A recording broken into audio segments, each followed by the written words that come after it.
करीब 19 साल का एक लड़का जो बेहद गरीब परिवार से ताल्लुक़ रखता था। वह कभी फ़ोटोग्राफ़ी का काम करता था और कभी मज़दूरी करता था, कभी इधर उधर काम की तलाश में निकल जाया करता था। एक दिन वो लड़का हलवाई के घर जाता है किसी काम से, हलवाई से बातचीत करने के लिए। जब वो लगातार आवाज़ लगा रहा था तो आवाज़ लगाते लगाते पता चलता है कि घर में कोई नहीं है, लेकिन बाथरूम की तरफ से आवाज़ आ रही थी। घर में इस वक्त कोई नहीं है, कौन हो, क्या बात है, क्या काम है। लड़का समझ जाता है कि यह हलवाई की बेटी है जो बाथरूम के अंदर नहा रही है। उस लड़के के दिमाग में गलत ख्याल आ जाता है। वो अपना मोबाइल निकालता है और नहाते हुई उस लड़की की वीडियो फ़ोटोग्राफ अपने मोबाइल में कैद कर लेता है, लेकिन इस बात की भनक वो उस लड़की को लगने नहीं देता। इसके बाद वो यहाँ जो काम से आया था वो इंतज़ार कर रहा था। लड़की आती है, आने के बाद उससे बातचीत होती है। वो लड़का चला जाता है, फिर दोबारा उसे मौका मिलता है। मौका मिलने के बाद उस लड़की के पास जाता है और जाने के बाद कहता है कि तुम नहाती हुई कुछ ऐसे दिखाई देती हो, तुम्हारे फ़ोटो ऐसे दिखते हैं जैसे ही लड़की ने अपनी तस्वीरों को देखा, वीडियो को देखा, उसके पैरों तले ज़मीन खिसक जाती है। सोचने पर मजबूर हो जाती है कि आखिरकार उसके साथ ये क्या हुआ है। वो लगातार हाथ जोड़ रही थी, पैर पकड़ रही थी, तमाम कोशिशें कर रही थी, उस लड़के को समझाने की कोशिश कर रही थी, लेकिन लड़के के दिमाग में नहीं आता। अब लड़के ने उस लड़की से अजीब तरह की डिमांड रखनी शुरू कर दी, अपनी ख्वाहिशों को रखना शुरू कर दिया। कभी वो उसके साथ शारीरिक संबंध बनाने की बात करता है तो कभी उससे पैसे की डिमांड करने लगता है। लड़की ने कहा कि तुम बताओ कितने पैसे चाहिए। लड़के ने उससे 50,000 रुपये मांगे, लेकिन लड़की के पास इतनी मोटी रकम थी ही नहीं। अब उस लड़की ने खाना पीना यह सब चीज़ छोड़ देती है, लगातार टेंशन में आ जाती है। एक दिन उस लड़के के पिता ने पूछा, बेटा तुम्हें लगातार टेंशन हो रही है, तुम्हारी सेहत गिरती चली जा रही है, क्या बात है क्या नहीं।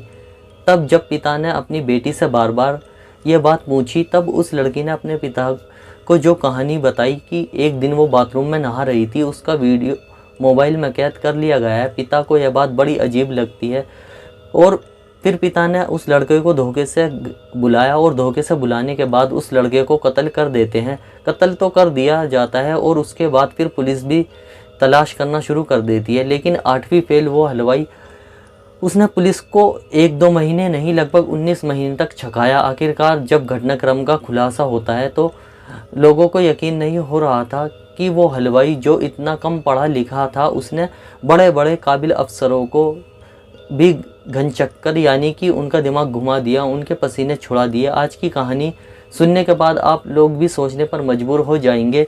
कुछ लोग तो शायद ये कहेंगे कि बाप ने बहुत अच्छा काम किया है, कुछ लोग यह भी कहेंगे कि बाप को पुलिस के पास जाना चाहिए था। स्वागत है आप सभी देखने वालों का, मैं दानिश अंसारी। आज की जो सच्ची घटना आप सुनने जा रहे हैं, सच्ची घटना है उत्तर प्रदेश का जिला आगरा की। जिला आगरा का एक थाना लगता है, उस थाने का नाम है सया थाना क्षेत्र की एक जगह है जिसका नाम है आगरा ग्वालियर हाईवे पर कटी पुल के पास 20 फरवरी 2024 की दोपहर लगभग 3 बजे के आसपास एक वक्त था। किसान अपने सरसों के खेत की तरफ आया हुआ था। किसान जैसे ही अपने सरसों के खेत को देख रहा था, इसी बीच में किसान की नज़र पड़ जाती है अपने सरसों के उस जगह पर, खेत में जहां पर बड़ी संख्या में, बड़ी मात्रा में, बड़े हिस्से में आग लगी हुई थी। उसकी सरसों जली हुई थी। वो समझ नहीं पा रहा था कि आखिरकार किसी ने उसके सरसों को इस तरह से क्यों जलाया है। तभी वो यह पता करने की कोशिश करता है। जब वो नज़दीक पहुंचता है, नज़दीक जाने के बाद देखता है कि वहाँ पर एक नीले रंग का ड्रम है जो कि बड़ी मात्रा में यानी कि लगभग 100% जल चुका है। थोड़ा बहुत हिस्सा था जिसे देखकर अंदाज़ा लगाया जा रहा था कि ये एक नीला ड्रम है। उसने फिर यह जानने की कोशिश की कि आखिरकार उस ड्रम के अंदर क्या था, तो एक लाश का ठप्पा सा बना हुआ था, एक लोथड़ा सा बना हुआ था जो वो भारी मात्रा में जल चुका था। यह देखकर खेत के मालिक एकदम घबरा जाता है, परेशान हो जाता है। तत्काल उसने 112 नंबर पर पुलिस को फ़ोन किया। फ़ोन करने के बाद पुलिस को बुलाया और जैसे ही पुलिस को यह सूचना मिलती है कि तो डॉग स्क्वाड CO या फिर उस इलाके के SAO हो या फिर इस इलाके के PVR हो, तमाम पुलिस बल यहाँ पर पहुँच जाता है और यहाँ आने के बाद इस मामले की जांच पड़ताल करना शुरू कर देते हैं। इस लाश को देखकर ही अंदाज़ा लगाया जा रहा था कि जैसे किसी ने हत्या करने के बाद यहाँ पर लाकर इस लाश को जलाया हो और ड्रम के अंदर सीधे सीधे आग लगा दी गई है। किसकी लाश है किसकी नहीं है पुलिस बस ये जानने की तमाम कोशिश करने अपने स्तर से जो प्रयास कर सकते हैं, पूरे ज़िले के अंदर वायरलेस कराया जाता है और वायरलेस कराने के बाद बताया जाता है कि एक अज्ञात लाश है। इस के बारे में किसी को भी पता हो वो जल्दी से संपर्क करे। साथ ही जो आसपास के ज़िले थे, जो इस आगरा ज़िले की सीमा से सटे हुए जितने भी ज़िले थे, सभी ज़िलों को यह भी सूचना दी जाती है, वायरलेस कराया जाता है कि एक लाश मिली है और लाश किसकी है, इस बारे में कोई जानकारी किसी के पास भी हो तत्काल बताएं, पुलिस से संपर्क करें। अब मीडिया वालों को बुलाया जाता है, जो सोशल मीडिया के अलग अलग प्लेटफॉर्म पर जो वीडियो बनाते हैं, साथ ही इंस्टाग्राम पर काम करते हैं या फिर न्यूज़ पर काम करते हैं, सभी को बुलाया जाता है। सभी से कहा जाता है कि यह सूचना चारों तरफ फैला दो, जिससे यह पता चल सके कि आखिरकार किसी के घर में कोई व्यक्ति, कोई आदमी गायब हुआ है तो उसके बारे में पता चल सके। आखिरकार इसी बीच में जब पुलिस से लगातार सूचना दी तो सूचना देने के बाद मलपुरा थाना लगता है, आगरा का ही एक थाना है, मलपुरा का एक गांव लगता है कबूलपुर, और कबूलपुर का रहने वाला एक व्यक्ति होता है जिसका नाम लाल सिंह होता है। दरअसल लाल सिंह 19 फरवरी 2024 की यह बात है, यह थाने जाता है मलपुरा में और जाने के बाद कहता है कि उनका 19 साल का बेटा राकेश, जिसका नाम है, दरअसल राकेश से करीब वो 18 तारीख हो गया था फोटोग्राफी का काम करने के लिए, लेकिन घर वापस लौटकर नहीं आया। तभी दरोगा को याद आता है, उसने कहा कि एक लाश मिली है, चलो वहाँ चलते हैं। यानी कि यह तारीख 19 होती है। यह सूचना देकर आया था थाने में 20 तारीख को। यह अगले दिन 3 बजे के आसपास लाश मिली थी। दरोगा ने इस लाल सिंह को बुलाया। लाल सिंह को बुलाने के बाद सीधा वहीं पहुँच गया, सया थाना क्षेत्र के उसी जंगल में, उसी जगह पर जहां सरसों के खेत में वो लाश थी। अब उस लाश को दिखाया जाता है लाल सिंह को। लाल सिंह लाश देखता है, देखकर कहता है कि साहब ये मेरे बेटे की लाश नहीं हो सकती है, लाश ये मेरे बेटे की नहीं है। तो साफ साफ इनकार कर देता है। पुलिस वाले बार बार कह रहे थे कि एक बार गौर से देख तो लो, कुछ भी जो भी बारीक से बारीक चीज़ यहाँ दिखाई दे रही है आप एक बार देख लो, हो सकता है यह यहाँ से आपको कुछ सफलता मिल जाए। लेकिन लाल सिंह ने साफ इनकार कर दिया। लाल सिंह ज़्यादा पढ़ा लिखा भी नहीं है, ज़्यादा होशियार भी नहीं है, गरीब आदमी है, वो ज़्यादा चीज़ों को समझ नहीं पा रहा था। पुलिस ने तमाम कोशिशें की लेकिन वो वहाँ से चला जाता है, या तो यहाँ से चला जाता है। तभी पुलिस का इसके पास दोबारा फ़ोन पहुंचता है कि जहां पर यह लाश मिली है वहां से करीब 10 किलोमीटर दूर इसके बेटे की मोटरसाइकिल भी मिल जाती है। अब मोटरसाइकिल के बारे में बताया जाता है जो लावारिस अवस्था में पड़ी हुई थी। पुलिस वाले इस इलाके में पूरे जंगल में डॉग स्क्वाड की मदद से, आसपास के गांव वालों की मदद से, सीसीटीवी कैमरे की मदद से, सर्विलांस टीम की मदद से तमाम कोशिशें करने लगती है और वहां उस इलाके में ढूंढने की कोशिश कर रही थी।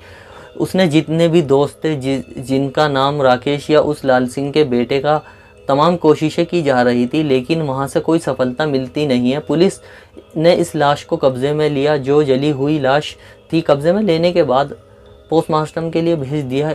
उधर इसका पोस्टमार्टम हो रहा था। इसी बीच में राजस्थान प्रदेश का जिला भरतपुर का गाँव लगता है कुंबेर का रहने वाला एक व्यक्ति जिसका नाम मानीराम होता है, मानीराम शर्मा। हालांकि मानीराम शर्मा तो मर चुका है लेकिन उसके परिवार के बाकी लोग यहाँ आगरा के पोस्टमार्टम हाउस में पहुँच जाते हैं और पोस्टमार्टम हाउस में आने के बाद कहते हैं कि साहब 9 फरवरी 2024 को हमारा बच्चा जिसका नाम रूपचंद शर्मा है वो घर से लापता हो चुका है, गायब हो चुका है, जिसकी उम्र लगभग 28-30 साल के आसपास बताई जाती है। अब उसके बाद फिर पुलिस वाले सीधा पोस्टमार्टम हाउस को परिवार को लेकर जाते हैं। वो लाश दिखाई जाती है और लाश दिखाने के बाद भरतपुर से आए वो लोग ज़ोर ज़ोर से रोने लगते हैं, चीखने लगते हैं, चिल्लाने लगते हैं। चीखते हुए चिल्लाते हुए कह रहे थे कि साहब ये हमारे बेटे की ही लाश है जिसको हम ढूंढ रहे थे। अब पुलिस वालों ने उसका पंचनामा भरा। पंचनामा भरने के बाद उस लड़के रूपचंद की जो लाश थी उसकी शिनाख्त कर ली गई थी, वह परिवार को सौंप दी जाती है और उसके बाद फिर जो भी एक लिखी पढ़ी होती है वो पूरी कार्यवाही कर ली जाती है। वो जाते हैं, उसका अंतिम संस्कार कर देते हैं और परिवार वालों का भरतपुर में रो रो कर बुरा हाल हो जाता है क्योंकि उस लड़के की किसने हत्या की किसने नहीं की वो अपने स्तर से इस मामले की जांच पड़ताल शुरू कर देते हैं। इधर जो लाल सिंह है वह अपने बेटे को लगातार तलाश कर रहा है। अब इसके बाद फिर वह आसपास के लोगों से, जो मजबूत लोग हैं, जो जानकार लोग हैं, जो पैसे वाले लोग हैं, जिनकी पुलिस ज़्यादा सुनती है, उनके पास जाता है। हाथ पैर जोड़ते हुए कहता है कि साहब मेरा बेटा 19 साल का है, राकेश उसका नाम है, कभी मजदूरी कर लेता है, कभी फोटोग्राफी का काम करता है, उसे ढूंढने में मेरी मदद कर दीजिए। वो नेताओं के पास जाता है, विधायकों के पास जाता है, सांसद के पास जाता है। जैसे जैसे वह वहाँ जाता है वहीं से पुलिस के पास फ़ोन पहुँच जाता है। पुलिस कहती है कि हम तलाश कर रहे हैं, हमारी कोशिश जारी है, हम अपनी तरफ से पूरी कोशिश कर रहे हैं, चिंता करने की कोई बात नहीं है। दरअसल उसका बेटा 18 फरवरी 2024 को लापता हुआ था और फरवरी निकल जाता है, मार्च, अप्रैल, मई, जून, जुलाई, अगस्त, इस तरह से लगातार ये वक्त पर वक्त आगे बीत रहा था। लेकिन जब उसकी कोई सुनता नहीं है, वो रोज़ रोज़ थाने जाता था। थाने जाने के बाद बैठ जाया करता था। पुलिस वाले भी उससे बहुत ज़्यादा परेशान हो चुके थे। आखिरकार इस बूढ़े आदमी का क्या करें। जब लगातार आता है, बैठ जाता है, पुलिस वाले उसकी जब नहीं सुन रहे थे उसको प्यार से समझाकर, डराकर, धमका कर जैसा था वैसा वहाँ से भेज दिया करते थे। किसी ने उससे सलाह मशवरा दिया कि उसको कोर्ट जाना चाहिए, कोर्ट जाओगे तो शायद पुलिस इस मामले में कुछ कार्रवाई करेगी। यह जब कई महीने बीत जाते हैं, आखिरकार जून का वो महीना था। जून महीने में 11 तारीख थी और 11 तारीख की कोर्ट की तरफ से एक आदेश होता है कि इस मामले में एफआईआर दर्ज की जाए। और एफआईआर दर्ज करने के बाद मलपुरा थाने क्षेत्र को यह आदेश दिया जाता है कि एफआईआर दर्ज करी जाए और इसके बेटे को जहां भी हो ढूंढने की कोशिश की जाए। जो भी प्रयास कर सकते हैं वह प्रयास करें, इसमें किसी भी तरह की कोई लापरवाही नहीं होनी चाहिए। अब यह 11 जून 2024 को एफआईआर दर्ज कर ली जाती है। साथ ही वो शक जाहिर करता है कि मेरा बेटा इन 6 लोगों की मदद से गायब हुआ है। इन 6 लोगों में एक नाम था जिसका नाम है देवीराम। देवीराम जो मलपुरा थाना क्षेत्र का ककवा गांव लगता है, ककवा गांव का रहने वाला देवीराम, जो कि मिठाई का काम करता है, यानी कि हलवाई है। कभी कभी कचौरी भी बना लेता है तो कभी समोसे बनाता है। अलग अलग डिफरेंट टाइप की वो अपने दुकान पर ये सामान बनाता है, बेचता है और इसी से इसका परिवार चलता है। अच्छा, उसका खासा बढ़िया काम ठीक ठाक चल रहा है। पुलिस वाले उन 6 लोगों को हिरासत में लेते हैं, उनसे बातचीत करते हैं, पूछताछ करते हैं। 5 लोगों के पास से पुलिस को ऐसी कोई सबूत हाथ नहीं लगते जिसके आधार पर कहे कि इन्होंने कुछ किया होगा। पुलिस के लिए प्राइम सस्पेक्ट सिर्फ एक ही व्यक्ति है जिसका नाम देवीराम होता है, जो कि हलवाई होता है। उस हलवाई से पूछताछ की जा रही थी। जो सवाल उससे कर रहे थे वो सवालों का जवाब बिल्कुल ठीक तरीके से दे रहा था। इस तरह से जून महीने में एफआईआर दर्ज होती है। जुलाई, अगस्त, सितंबर, अक्टूबर, नवंबर, दिसंबर, इस तरह से 7 महीने बीत जाते हैं। उसके बाद नया साल आ जाता है, यानी कि साल 2025 लग जाता है। उसके बावजूद भी अब पुलिस करे तो क्या करे। इधर लाल सिंह बार बार पुलिस थाने के चक्कर काट रहा है कि साहब मेरे बेटे का कुछ पता चला या नहीं चला। फिर अब महीने आगे बढ़ने लगते हैं। ऐसे करते करते पुलिस को ये जानकारी मिलती है कि ये हलवाई करीब 5 साल इजराइल में रह रहा था। इसने वहाँ पर कुछ खाने बनाने का काम किया था। साथ ही इसको साउथ अफ्रीका में भी इसका काम लग गया है। ये किसी भी वक्त साउथ अफ्रीका निकल सकता है। पुलिस के लिए प्राइम सस्पेक्ट था, यानी कि कहीं ना कहीं हो सकता है कि राकेश को नुकसान पहुंचाने में इसी का हाथ हो। लेकिन पुलिस के हाथ कोई सबूत नहीं लग रहे थे। उससे पूछा जाता है कि तुम्हारी एजुकेशन क्या है। उसने कहा कि साहब मैं ज़्यादा नहीं, बस 8वीं हूँ। 8वीं पास हो या फेल हो तो कहने लगता है कि फेल है, कोई कहता है या पास है।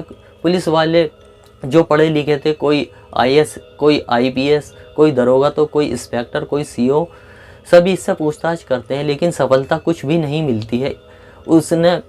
उसके सामने सर मारने के अलावा कुछ और नहीं था। एक दिन उसका मोबाइल एक पुलिस वाले के हाथ में ले लिया।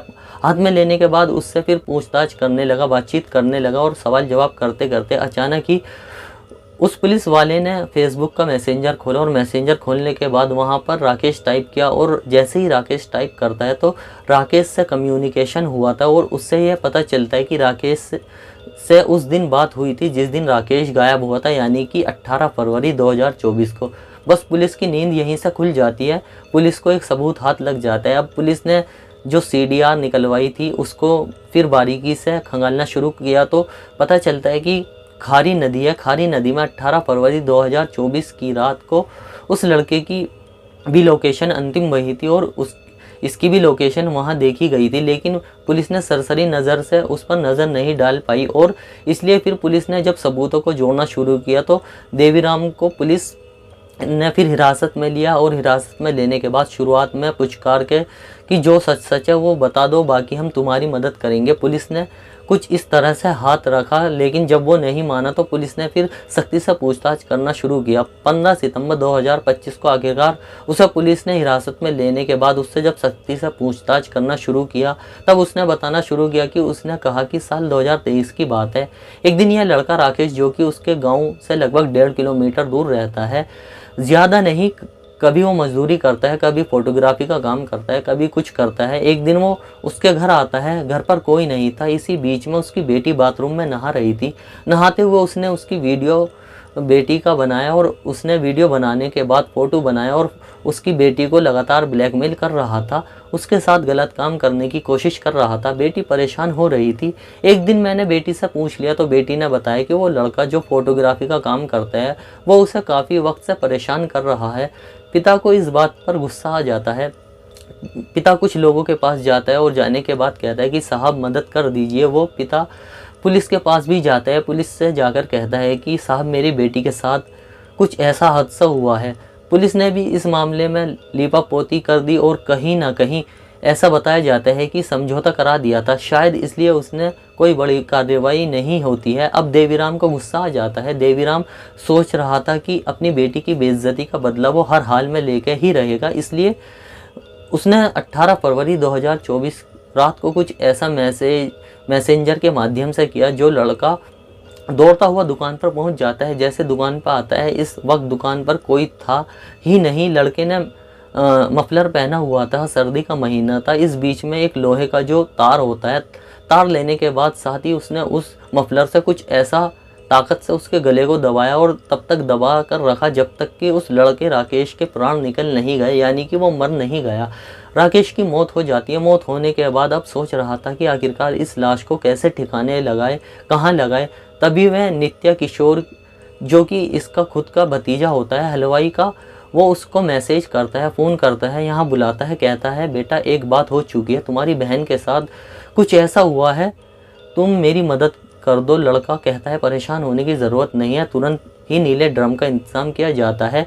नीले ड्रम के अंदर लाश रखी जाती है। लड़का कहता है कि यहाँ से लाश लेकर जाने में आसानी हो जाएगी, कोई रोक टोक भी नहीं करेगा, ऊपर से कुछ सामान रख देंगे, जैसी प्लानिंग थी वैसा ही करते हैं। एक लोडर की व्यवस्था कराई जाती है और लोडर की व्यवस्था कराने के बाद उस लोडर के में रखकर वहाँ से ये चले जाते हैं लगभग 20 किलोमीटर दूर ग्वालियर हाईवे, आगरा हाईवे पर एक कटी पुल है। कटी पुल के पास सरसों का खेत है। सरसों के खेत में ले जाने के बाद उस लड़के को नीले ड्रम में रख देते हैं। बड़ी मात्रा में वो अपने साथ पेट्रोल भी लेकर आए थे, ज्वलनशील पदार्थ लेकर आए थे। लाने के बाद जितना उसमें डाल सकते थे उतना डाल देते हैं। डालने के बाद उसमें आग लगा देते हैं। जैसे ही उसमें आग लगती है, आग लगने के बाद इसके बाद आराम से छुपकर तसल्ली से देख रहे थे। जब वो काफ़ी मात्रा में जल जाता है तो जलने के बाद उन्हें फिर इत्मीनान हो जाता है कि लाश को देखते हैं अंतिम रूप में, और अंतिम रूप में लाश देखने के बाद उन्हें लग जाता है कि अब शायद किसी को पता नहीं चलेगा, अब इसकी शिनाख्त नहीं हो पाएगी, पहचान नहीं हो पाएगी। लेकिन पुलिस ने आखिरकार जब उस लड़के के यानी कि मरने वाले का डीएनए कराया तो डीएनए सैंपल इस की माँ का भी लिया गया था। साथ ही जो भरतपुर में जो लाश लेकर आए थे उनका भी डीएनए लिया गया था। जब डीएनए मैच कराया गया तो भरतपुर वालों के डीएनए में मैच नहीं हुआ था और इस लड़के राकेश की माँ से उसका डीएनए सैंपल मैच हो गया था। और इसी के आधार पर ही उन्होंने इस देवीराम को पुलिस ने हिरासत में लिया और हिरासत में लेने के बाद उससे पूछताछ की। करीब 1.5 किलोमीटर दूर वो रहता है। लड़की का गांव और उस लड़के के गांव में 1.5 किलोमीटर का फासला है और 1.5 किलोमीटर का फासला तय करने में पुलिस को लगभग 19 महीने का समय लग जाता है। जब पुलिस ने इस घटनाक्रम का खुलासा किया था तो लोगों को यकीन नहीं हो रहा था। ऐसा लग रहा था जैसे कि उस कम पढ़े लिखे व्यक्ति ने दृश्यम का पहला पार्ट, दृश्यम का दूसरा पार्ट देखकर ही पूरी कहानी को रचा हो। हालांकि यह कहानी पहले आ चुकी है। इस कहानी से उस कहानी का कोई मेल नहीं है। लेकिन वाकई उस देवीराम ने जो हलवाई है उसने यह जुगाड़ बिठा लिया था।